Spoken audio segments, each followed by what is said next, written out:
दोस्तों, कुवैत की 2 बड़ी अपडेट आ रही है, वो आप तक पहुँचाने वाले हैं। सबसे पहली अपडेट यहाँ पर यह है कि एक इंडियन नागरिक जो कुवैत से इंडिया के हैदराबाद एयरपोर्ट पर पहुँचता है और हैदराबाद एयरपोर्ट पर इस बंदे को गिरफ्तार कर लिया जाता है।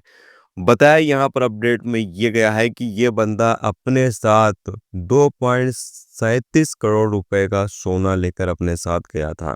यानी बड़ी तादाद में सोना ये अपने साथ लेकर गया था। 2 करोड़ से ज़्यादा का ये सोना अपने साथ लेकर इंडिया पहुंचा था और कस्टम अधिकारियों को शक हुआ और इसके सामान की जब तलाशी ली गई तो इसके सामान में से ये तमाम सोना बरामद किया गया है, जैसे कि आप सामने स्क्रीन पर देख सकते हैं। इसकी कीमत 2 करोड़ रुपए से ज़्यादा बताई गई है। तो इस बंदे को गिरफ्तार कर लिया गया है, आगे अधिकारियों को सौंप दिया गया है ताकि इसके खिलाफ कानूनी कार्रवाई की जा सके। दोस्तों, अगर आप सोना वगैरह लेकर जाते हैं बड़ी तादाद में तो आपको सावधानी बरतनी चाहिए। इतना आप सोना लेकर कुवैत से नहीं जा सकते हैं।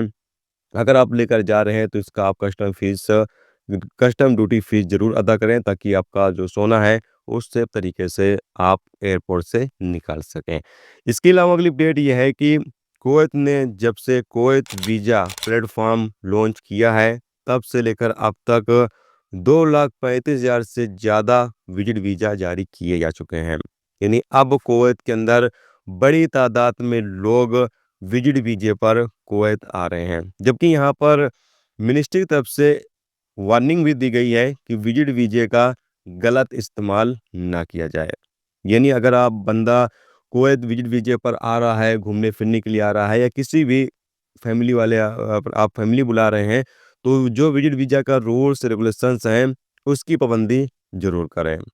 ताकि आप लोग जब विज़िट वीज़ा ख़त्म होने वाला हो, तो उससे पहले-पहले आपको छोड़कर अपने देश वापस चले जाएँ।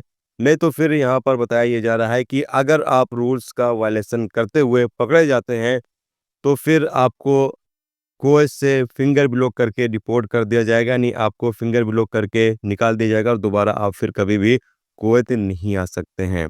तो जितने भी लोग विज़िट वीज़े पर अपनी फैमिली को बुला रहे हैं या फिर किसी को भी विज़िट वीज़े पर बुला रहे हैं या जो बंदे भी विज़िट वीज़े पर कुवैत आ रहे हैं, वो तमाम लोग जो रूल्स रेगुलेशंस हैं उसकी पाबंदी ज़रूर करें। और साथ में यहाँ पर ये भी कहा गया है कि जिस स्पॉन्सर के द्वारा विज़िट वीज़ा जारी किया गया है, उसके खिलाफ भी कानूनी कार्रवाई की जाएगी, अगर visit visa holder rules regulations की पाबंदी नहीं करता है तो। तमाम लोगों को इस चीज़ का ख़्याल रखना पड़ेगा।